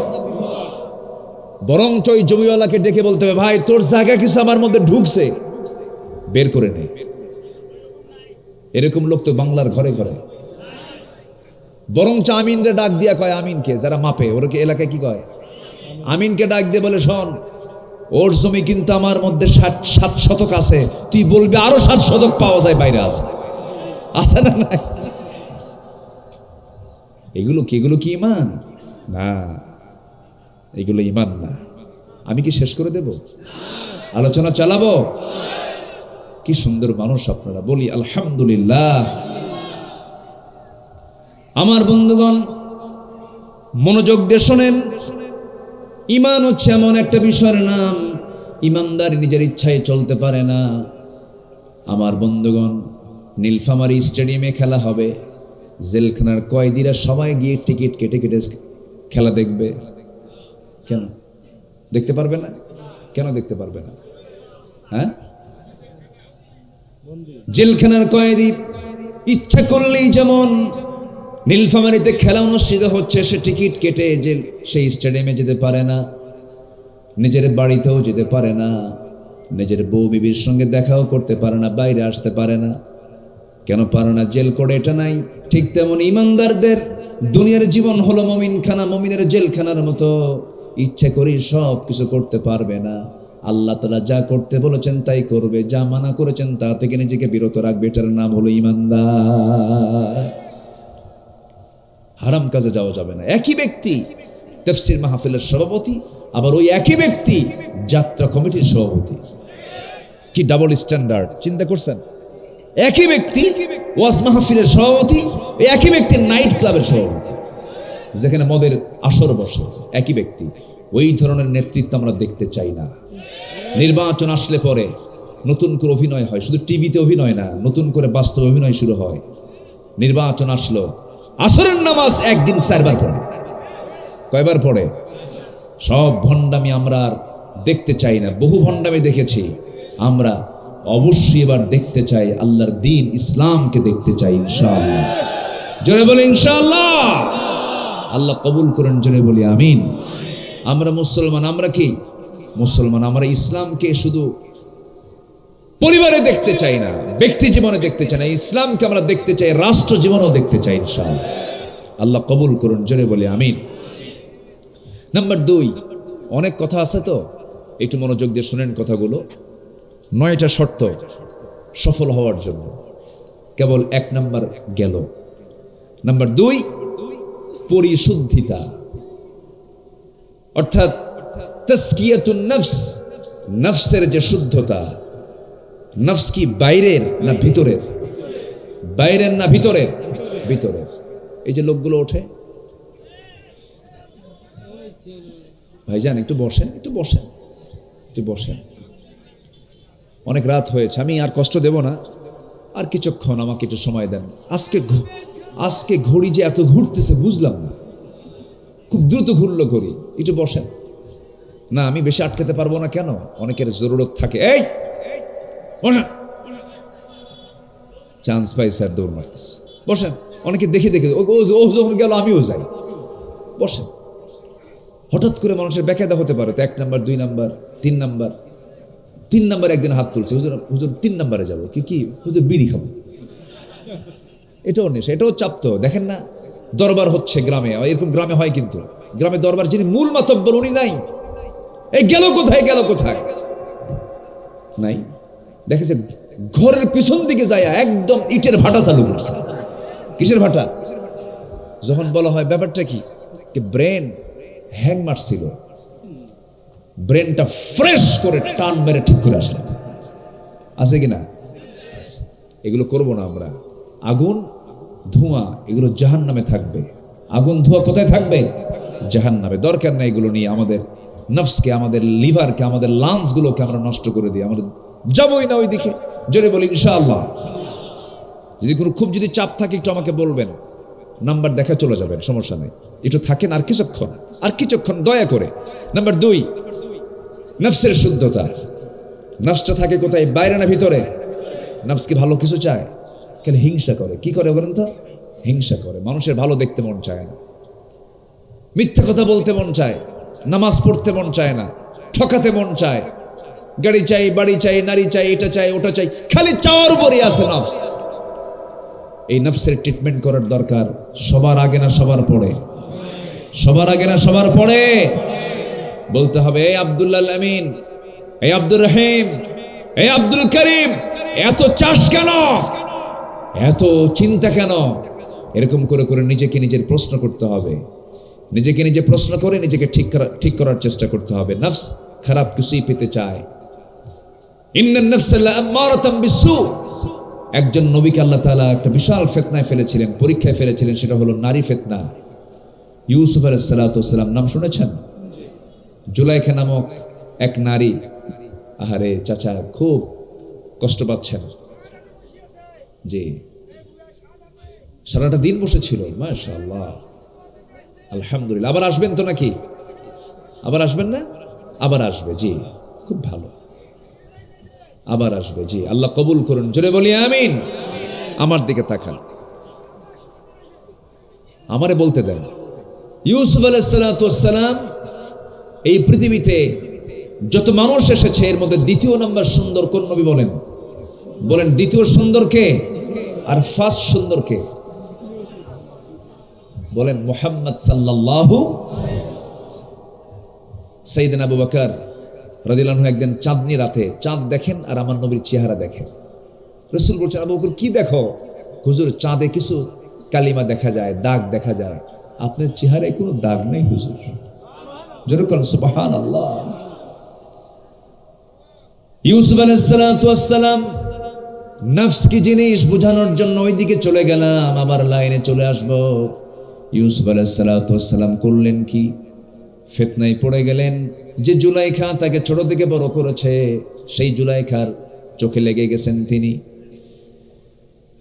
ফুসলায় ফুসলায় একদিন ঘরের মধ্যে ঢুকায় ছাড়লেন, 12টা দরজা লক করে ভিতরে ঢুকায় দিয়ে বলতেছে, ইউসুফ তোমার পাশে আমার পাশে পৃথিবীর তৃতীয় কোনো মানুষ নাই, আমরা শুধু দুজন, তোমার সাক্ষী আমি, আমার সাক্ষী তুমি, কোনো টেনশন করতে যেও না, কোনো হতাশ হতে যেও না, আমি তোমাকে দারুণ ভালোবাসি, তোমাকে মহব্বত করি, তোমাকে পছন্দ করি। সঙ্গে সঙ্গে ইউসুফ আলাইহিস সালাম বলছেন, ও আল্লাহর বান্দি, আমি তুমি যে গল্পগুলো করছি তুমি ভেবছো আমরা শুধু দুজন আছি, তৃতীয় জন আরেকজন বড় সাক্ষী, তিনি আমার কে? জোরে বলেন তিনি আমার কে? আল্লাহ আমাকে দেখছেন, আল্লাহ তোমাকে দেখছেন, আল্লাহ সবচাইতে বড় সাক্ষী।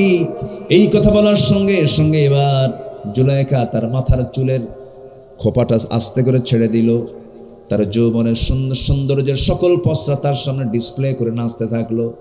ইউসুফ আলাইহিস সালাম একটা বারের জন্য তাকালেন না, পিছু হটতে হটতে পিঠের সঙ্গে দেয়াল ঠেকে গেল, এখন যাবেন কোথায়? সব দিকে তো তালা মারা।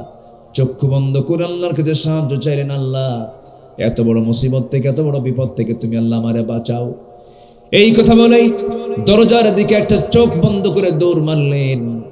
12টা দরজা পটপট করে খুলে গেল। এই দরজা তালাবদ্ধ দরজা খুলে দিয়েছেন যিনি, তিনি আমার কে? আল্লাহ বলছেন, ওয়াল্লাযীনা জাহাদু ফীনা লানহাদিয়ান্নাহুম সুবুলানা, যে আমার পথে আসার জন্য চেষ্টা করে আমি তার জন্য অসংখ্য রাস্তা খুলে দেই। জোরে কোন সুবহানাল্লাহ। দরজা খুলে গেল, বাইরে বের হয়ে গেলেন। পিছন থেকে জুলাইখা করলো কি? তার লম্বা লম্বা নখ ছিল, জুব্বাটার পিছন থেকে কামিসুহু মিন দুবুরিন। সূরা ইউসুফ পড়বেন, খুব মজা পাবেন, কি সুন্দর সূরা।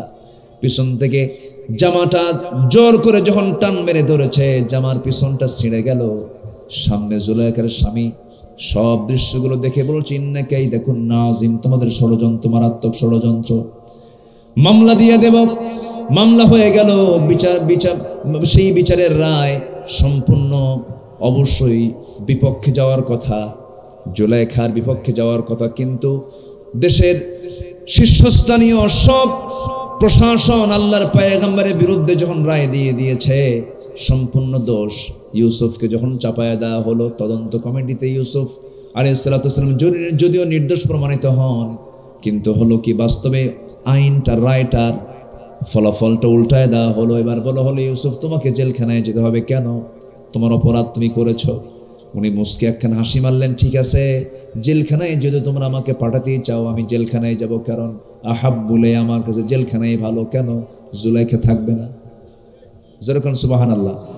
আমি জেলখানায় থাকা মানে কি? জেলখানার মধ্যে জুলাইখা ঢোকার কোনো সম্ভাবনা, আমি ফিতনা থেকে বেঁচে গেলাম। আল্লাহু আকবার বল। আমার বন্ধুগণ, তাহলে নবীদের বিরুদ্ধে জেনার যে মামলা হয়েছে, জেনার যে মামলা দিয়েছে, ধর্ষণের যে মামলা দিয়েছে, নবীদের বিরুদ্ধে যদি এমন মামলা হয়, বিগত 16 বছরে বহু আলেমের বিরুদ্ধে জেনার মামলা দেওয়া হয়েছে। আল্লামা সাইদির মতো মানুষের বিরুদ্ধে জেনার মামলা দেওয়া, ধর্ষণের মামলা দেওয়া হয়েছে, আগুন বাড়ি পোড়ানোর মামলা দেওয়া হয়েছে। অস্বাভাবিক না স্বাভাবিক? অস্বাভাবিক না স্বাভাবিক? স্বাভাবিক। হতেই পারে হবে এরকম। আল্লাহ নবীদের জীবনে এমন ধরনের পরীক্ষা চলে আসছে, এমন ষড়যন্ত্র চলে আসছে, কিন্তু জাতির কাছে সুস্পষ্ট কারা জুলুম করেছে, কারা অন্যায় করেছে, কারা অবিচার করেছে। অবিচার করেছে যারা ইতিহাসের আস্থা করে নিক্ষিপ্ত হয়েছে তারা, ঠিক কিনা? বাতিল কখনো টিকসই হতে পারে না। আমার বন্ধুগণ, আমি সাইয়েদনা ইউসুফের প্রসঙ্গে কেন টানলাম? সুন্দরী নারী প্রেমের প্রস্তাব দিয়েছে, তিনি বললেন ইন্নী আখাফুল্লাহ, আমি আল্লাহকে ভয় করি। আল্লাহ তাকে বাঁচালেন। এই যে নফসের শুদ্ধতা, নফসকে শুদ্ধ তিনি করেছেন, শুদ্ধ রাখতে পেরেছেন বলে তিনি এত বড় একটা ফেস তিনি করেছেন, সক্ষমভাবে তিনি মোকাবেলা করেছেন। আমার বন্ধুগণ, আমার যুবক ভাইরা, আজকের সমাজে এই ফিতনা থেকে বাঁচার জন্য তোমাকে এগিয়ে আসতে হবে। ফিতনা থেকে বাঁচার জন্য তোমাকে চেষ্টা করতে হবে। বিয়ের বয়স হয়ে গেছে, যে দেরি করা যাবে না। বাপকে অকপটে স্পষ্ট ভাষায় বলে দেবে, বাবা নামাজ পড়ি, দিনকে মানার চেষ্টা করি, বয়স হয়ে গেছে, দেরি করো না বাবা, ফসকে যেতে পারে, ইমান হারা হয়ে যেতে পারি, গুনাহগার হয়ে যেতে পারি। ও বাবা, খাদ্যের যেমন প্রয়োজন বিয়েরও তেমন প্রয়োজন, আমাকে বিয়ে করায় দাও। কোন আওয়াজ নাই যুবকদের, কোন আওয়াজ নাই। এত সুন্দর করে ওয়াজ করতেছি তোমাদের পক্ষে, একটা কথাও বলো না তোমরা, ঠিক কিনা? বুড়ো চাচাও কয় ঠিক।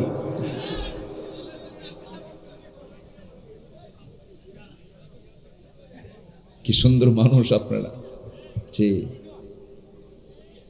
আজকে বিয়ের হার, আজকে সমাজে বিয়ের হার বেশি না জেনার হার বেশি? বিয়ের হার বেশি না জেনার হার বেশি? আর দাদার যুগে কিসের হার বেশি ছিল? বিয়ের হার। দাদার সময়ে একাধিক বউ ছিল, আর এখন বউ একাধিক লাগে না, অন্যের বউ নিয়ে শুয়ে থেকে বিয়ে করা লাগে না। আছে না নাই? আমার দাদারা হালাল করেছেন, আর আজকের সমাজে হারাম দিয়ে ছড়িয়ে গেছে সবকিছু। এগুলো আমরা দেখতে চাই না। আমরা নিজের নফসকে পরিশুদ্ধ করব, হারাম কাজের দিকে যাব, হারাম কাজের দিকে যাব। নাম্বার 2 চলে গেল, সময় তো কম, এই জন্য আমি শর্টলি বলছি। নাম্বার 3 হলো সত্যবাদী হওয়া। কি বলেন, কি বলেন, কি হওয়া? সত্যবাদী। আমার দেশে সবচেয়ে বেশি মিথ্যা কথা বলে কারা? কারা বেশি মিথ্যা কথা বলে বলেন? কারা? হ্যাঁ, নেতারা। কাম সারছে। এ কিন্তু আমি কই নাই, আপনারা বললেন। আসলেই তো তাই। যত ওয়াদা দেওয়া হয়েছে পর্যন্ত সমস্ত ওয়াদাকে তারা ভঙ্গ করেছে, ঠিক কিনা? নির্বাচনের আগে বলে ফেললো, আগামী নির্বাচনে যদি আমরা বিজয়ী হতে পারি মদিনার সনদে দেশ চালাবো। দেখেন কি ভাউতা কথা, দেখেন মদিনার সনদে দেশ চালাবো কইছে না? এই বিগত সরকারের প্রধান ব্যক্তিত্ব তিনি বলেছেন, যদি আমরা এবার যদি ক্ষমতায় আসি মদিনার সনদে দেশ চালাবো। মদিনার সনদে দেশটা, মোদির সনদে দেশ চালাইছে। কিসের সনদে? মোদির সনদে। আমরা কারো রক্তচক্ষুকে ভয় পাই না। আমাদের আশ্রয়ের জায়গা কে? আসতে আমাদের আশ্রয়ের জায়গা কে? আল্লাহ। আমরা আল্লাহর কাছে আশ্রয় চাই। দিল্লি আমাকে বাঁচাবে না, আমেরিকা আমাকে বাঁচাবে না, আমাকে ইউরোপ আমাকে বাঁচাবে না। আমাকে বাঁচাবেন যিনি, তিনি আমার কে? আসতে বলেন, তিনি আমার কে? ফেরাউন ডুবে যাবে পানিতে, তার কিছুক্ষণ আগেও টের পায় নাই। আমি ফেরাউন আজকে দরিয়ার ভিতরে আমি হাবুডুবু খায় মরবো, টের পায় নাই। 5 আগস্টের সকালবেলাও টের পায় নাই। বিকেল বেলা আমাকে মামরে দিল্লি যেতে হবে, ঠিক কিনা? 2 ফেরাউনের রোগ একই ছিল, রোগ একই, আবার সংখ্যাও মিল আছে। ফেরাউন বেঁচে ছিল 1600 বছর, এরা ছিল 16 বছর। দেখেন সংখ্যার মিল দেখেন। ওর রোগ ছিল হলো, ফেরাউনের রোগ ছিল হলো যেমন করি হোক ক্ষমতায় টিকে থাকতেই হবে। শুনলাম মুসা নাকি জন্ম নিচ্ছে, পেট সেরো, ছেলে সন্তান বের করে জমা করো, মুসার জন্ম ঠেকাও, আমার ক্ষমতা যেন দখল না করতে পারে। এদের রোগ কোনটা ছিল? এদের রোগ কোনটা ছিল? একই রোগ ছিল। ক্ষমতা ছাড়া যাবে, ক্ষমতা দেওয়ার মালিককে। আসতে বলবেন না কে?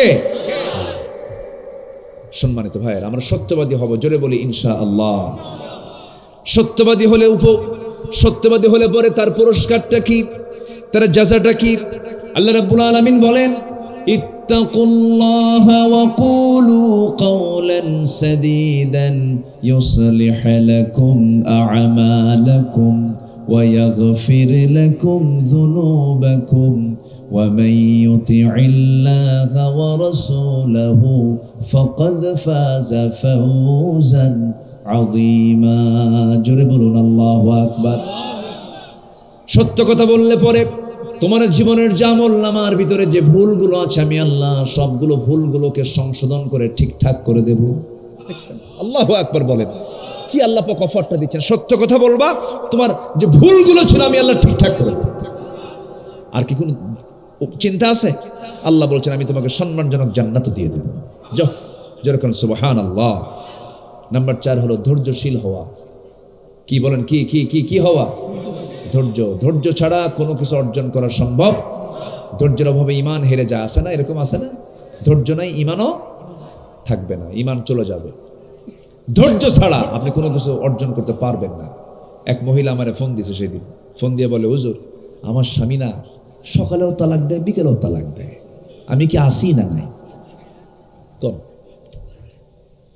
আজকে বিকেলেও একটা ফোন আসছে, প্রায় তালাকের এই প্রশ্নগুলো আসে আমাদের কাছে, মানে আকাম কুকাম কইরা আমাদের কাছে এসে ফোন দিয়ে বলে, হুজুর দেখেন তো কোনো হালাল কিছু খুঁজে পাওয়া যায় নাকি? আচ্ছা হালাল কি হুজুর খুঁজে বের করবে না আল্লাহ দিয়েছেন? আল্লাহ যা দিয়েছেন তাই তো। তালাক টালাক দিয়া বলে হুজুর ভুলে রাগে মাথা ঠিক ছিল না, তালাক মেরে দিছে। কতগুলো দিচ্ছেন? 100 তালাক। হুজুর শাশুড়ির উপর খুব রাগ ছিল, শাশুড়ির শুদ্ধ তালাক। এই হচ্ছে অবস্থা। এগুলো বদমাইশ কিছু আছে না নাই বলেন তো? যারা উঠতে বসতে তালাক শব্দ মুখে নিয়ে আসে, যে পুরুষগুলো, যে স্বামীগুলো, যারা তালাক শব্দটা মুখে নিয়ে আসে, তালাক শব্দ যারা মুখে নিয়ে আসে, আমার বক্তব্য হচ্ছে তাদের ব্যাপারে বাঁশ গাছের যে ডাল আছে ওটার নাম কি? কঞ্চি, যেটা পাকা বাঁশ, পাকা কঞ্চি 4-5টা এক জায়গায় করে পিছনে পিটান দরকার। আসতে কন কেমন? হ্যাঁ পিটান দরকার। আমার মায়েরা খুব খুশি, ভালো করে রাখেন। আমার স্বামী মাঝে মাঝে হোমকে মারে, ঠিক না। আপনি কেন এগুলো বলবেন? আপনি সংসার যদি নাই হয় সালিশ ডাকেন, মুরব্বী ডাকেন, যে নাই হয় বিছানা পৃথক করে দেন। এরপরে যদি না হয়, এক ঋতুস্রাব পার হওয়ার পর তুহুর আসবে, ঋতুস্রাব দূর হবে, 1 তালাক দিবেন। 3 তুহুরে 3 তালাক দিয়ে দিবেন। 3 তুহুরে 3 মাস অতিক্রম করে করে স্লোলি আস্তে আস্তে ইসলাম বলে দিচ্ছে, তালাক নামে একটা সূরা আছেই, ওই সূরার দিকে নজরই নাই, 100 তালাক আছে না? এরকম আছে না? বদমাইশ এগুলো, এগুলো করবেন না। অসংখ্য পরিবার আছে স্বামী স্ত্রী পরিচয় দিয়ে সমাজে তারা বসবাস করছে বটে, তালাক হয়ে যাওয়ার কারণে ওদের নিয়মিত জিনার সংসার হচ্ছে, আছে না নাই? এই কথাগুলো কি বলার প্রয়োজন আছে ভাই? এগুলো করবেন না। ধৈর্যহীনতায় ধৈর্যশীলতার অভাব, এগুলো ধৈর্যের অভাব। কোন নবী ধৈর্যহীন ছিলেন না, প্রত্যেকটা নবী ছিলেন ধৈর্যের পিরামিড। তায়েফে মার খান রাসূল, আমার আপনার মতো রাগী লোক হলে ফেরেশতা জিব্রাইল এসে বলে, হুজুর শুধু অর্ডার দেন, 2 দিকের পাহাড় দিয়ে চাপা দিয়ে শেষ করে দিই। রাসূল বললেন, জিব্রাইল আমি এমন বদদোয়া দেব না, ওরা বুঝে নাই তো, আমাকে না বুঝে মেরেছে, আমি ওদেরকে মাফ করে দিলাম। জোরে কোন সুবহানাল্লাহ। আপনি যদি অ্যাকশনই নেন মজা পাবেন কখন? আপনি অ্যাকশন নিতে পারতেন, প্রতিশোধ নিতে পারতেন, আপনি তাকে অনেক কিছু করতে পারতেন, কিন্তু করলেন না, মাফ করে দিলেন। এই মজা পাবেন আপনি সারা জীবন। আমি তাকে মাফ করে দিয়েছি, আপনি তৃপ্তি পাবেন। থাপ্পড় মারছে, আপনিও থাপ্পড় 2টা মেরে দিলেন, লাভ কি? লাভ নাই। এজন্য ধৈর্যশীল আমরা হব। জোরে বলি ইনশাআল্লাহ। একজন লোক বাজে কথা বললো আপনাকে, আপনি বাজে কথা বললে কি সমাধান হলো? আপনাকে বাজে কথা বলেছে, আপনি হাসি মুখে আস্তে করে সেখান থেকে বের হয়ে আসেন, আপনি হচ্ছেন মহামানব। জোরে কোন সুবহানাল্লাহ, আর জোরে কোন সুবহানাল্লাহ। তবে একজন নবীর মধ্যে একটু রাগ বেশি ছিল, খুব রাগ। কে বলেন তো? কে বলেন? খুব রাগী লোক ছিলেন। এত রাগ ছিল তার, তাফসীর আসছে যখন তিনি রেগে যেতেন, খেপে যেতেন, চুল খাড়া হয়ে টুপি ভেদ করে বের হয়ে যেত, এত রাগ ছিল তার। একদিন তার সামনে তার এক কিপ্তি সামনে এসে ডিস্টার্ব করছে, ভুল করছে, মারছেন থাপ্পড়। ভালো হ, থাপ্পড় মারা সারা, মরে যাওয়া সারা। মরে গেলে আল্লাহকে বলে, আল্লাহ দোষ কিন্তু আমার না, আমি মারছি ওরা শাসন করার জন্য, আমি তো আমার নিয়ত ছিল না যে ওকে মেরে ফেলবো আমি, অতএব শাসন করছে আমি, মার্ডার করছে তুমি। আল্লাহ দেখছেন দোষ দিল কারে? আল্লাহ কয় শোনো মুসা, টেকনিক করে লাভ নাই, দেশ থেকে ছাড়ো। ফেরন তোমাকে মেরে ফেলবে, ফেরন তোমার বিরুদ্ধে হত্যার হুলিয়া জারি করেছে। একদিন একজন প্রশ্ন করে, মুসা এই পৃথিবীতে সবচেয়ে জ্ঞানী লোককে? কামি। কি কথা কি বুঝতেছেন আপনারা? উনি এরকম ধরনের লোক ছিলেন। বলা হলো সবচেয়ে জ্ঞানী লোককে, কি বললেন? আমি মুসা জ্ঞানী। আল্লাহ কয় মাতব্বরি বেশি করো না, যাও কিছু কাজ আছে। কি কাজ? তুমি একটা ভাজা মাছ নিয়ে ব্যাগ নিয়ে বের হও। এই ভাজা মাছ তাজা হয়ে যেখান থেকে যাবে সেই মাছকে ফলো করে সেই দিক দিয়ে তুমি চলবে।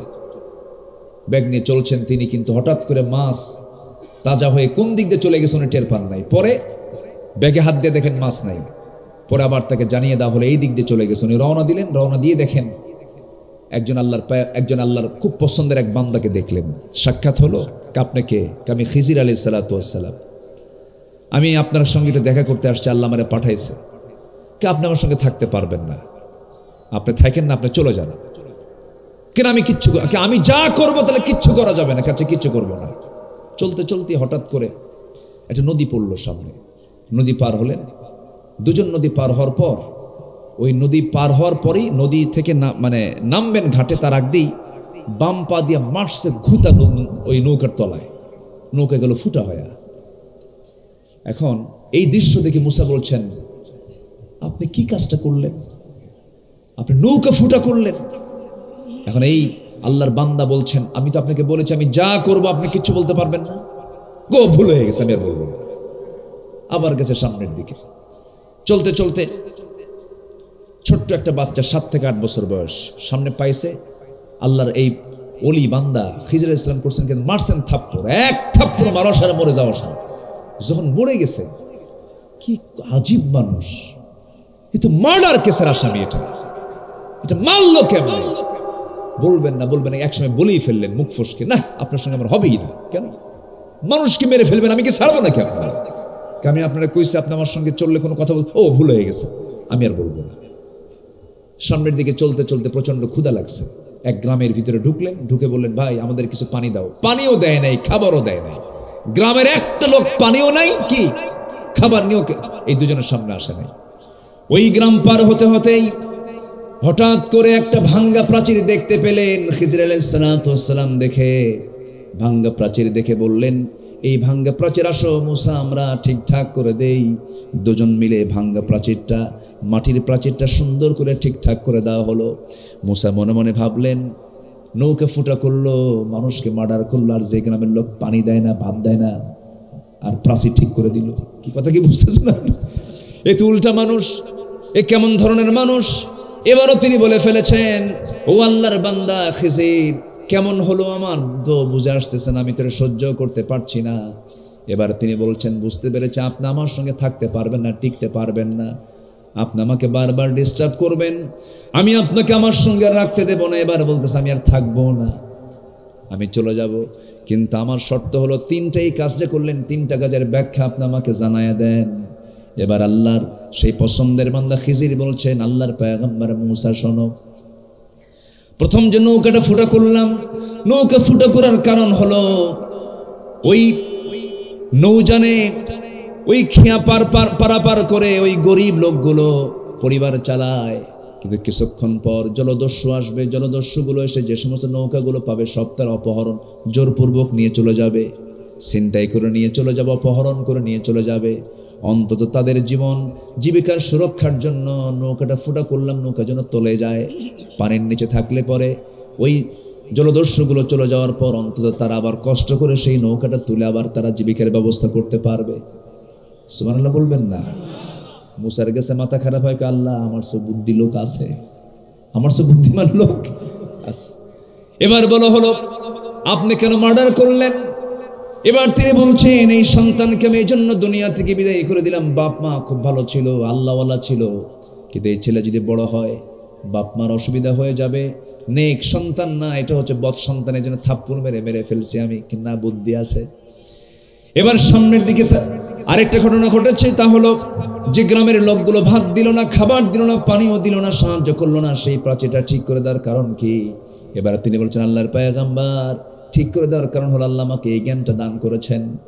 এই বাড়ির যে মূল মালিক সে মারা গেছে, 2টা মেয়ে বাচ্চা আছে, তারা ইতিম, তাদের বয়স হবে, বিয়ের সময় যখন হবে তাদের টাকা পয়সার প্রয়োজন হয়ে যাবে।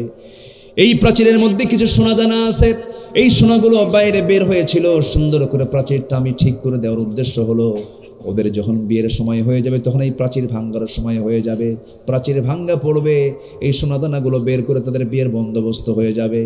এবার মুসা বলছেন, আল্লাহ বুঝতে পারছি তুমি আমারে কেন পাঠাইছো। আল্লাহ আমার চৌগানি লোক দুনিয়াতে আছে, জোরে কোন সুবহানাল্লাহ। কি জ্ঞানের কোনো অহংকার দেখানো যাবে? জ্ঞানের বড়াই দেখানো যাবে? এই মুসা আলাইহিস সালাতু ওয়াস সালাম, মাঝে মাঝে বৃষ্টি আসে না? মাঝে মাঝে আর বৃষ্টি আসে নাকি? সারছে কাম, সাসার কুলাতে পারলো না। আসেন দোয়া করে দিই না?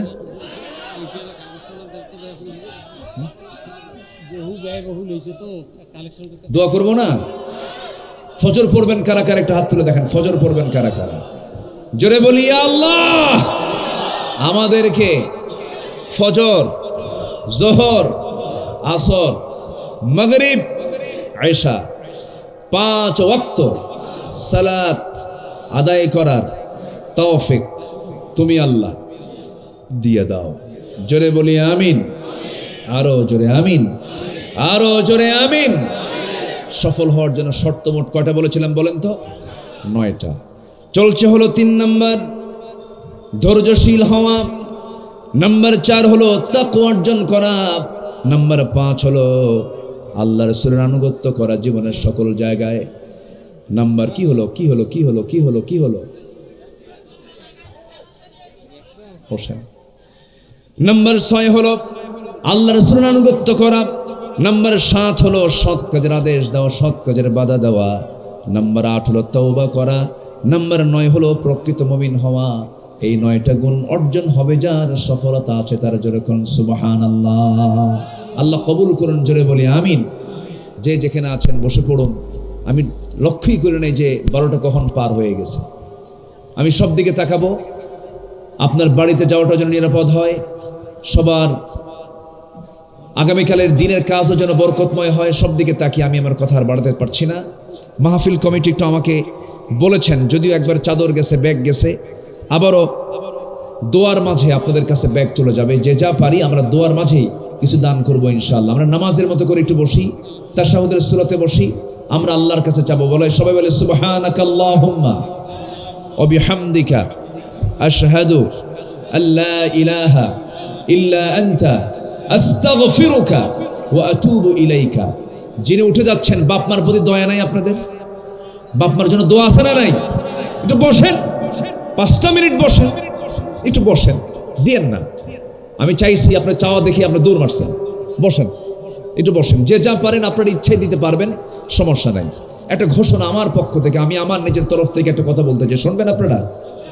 আমি আব্দুল্লাহ আমিন এই উত্তরবঙ্গবাসীর জন্য, উত্তরবঙ্গের গেটওয়ে বগুড়া, নাম শুনছেন তো? বগুড়ার নাম শুনছেন তো? বগুড়ার শেরপুর থানাতে আমি নিজে ব্যক্তিগতভাবে একটা মাদ্রাসা চালু করেছি। কেন চালু করেছি জানেন? এটা খাস কাজ, নির্দিষ্ট কাজ। আমি চাই বাংলাদেশের প্রত্যেকটা ঘরে ঘরে হাফেজ সন্তান তৈরি হোক। সে হাফেজ কি হবে? ডাক্তার হাফেজ হবে, ইঞ্জিনিয়ার হাফেজ হবে, জজ হাফেজ হবে। তাহলেই তাদের হাতেই দেশ নিরাপদ থাকবে। সেই নিমিত্তে আপনার সন্তানকে যদি আমার হাতে তুলে দেন, সে সন্তানটার বয়স যদি 7 বছর হয়, 8 বছর হয়, 9 বছর হয়, 10 বছর হয়, এই সন্তানটা আমার হাতে তুলে দিবেন। আমি আপনার সন্তানকে আল্লাহর সহযোগিতায়, আল্লাহ যদি সহযোগিতা করেন, আপনার সন্তানকে আমি দেখভাল করে বড় করবো ইনশাআল্লাহ। আপনারা কি খুশি হলেন? সবাইকে খুশি হয়েছেন আপনারা? আবাসিকভাবে থাকবে, ক্লাস 5 শেষ হয়ে যাবে, 5ম শ্রেণী শেষ হবে, তার হিফজ 30 পারা শেষ হয়ে যাবে। এরপরে আপনি সন্তানকে আপনি যেদিকে পড়ান কোনো সমস্যা নেই, স্কুলে যাবে, ডাক্তার হবে, ইঞ্জিনিয়ার হবে, সে যা হবে হবে। আপনার সন্তানকে যদি আপনি হাফেজ বানাতে চান, আপনি হাফেজের বাপ হবেন। কিয়ামতের দিন আপনার মাথায় এক্সট্রা করে আল্লাহ পাক একটা নূর চমকায় দিবেন। ওটা কে? অমুক হাফেজের বাপ। তো আমি এমন একটা প্রতিষ্ঠান আপনাদের কাছাকাছি বলবো, আমি উত্তরবঙ্গের গেটওয়ে বগুড়ার শেরপুরে গড়েছি।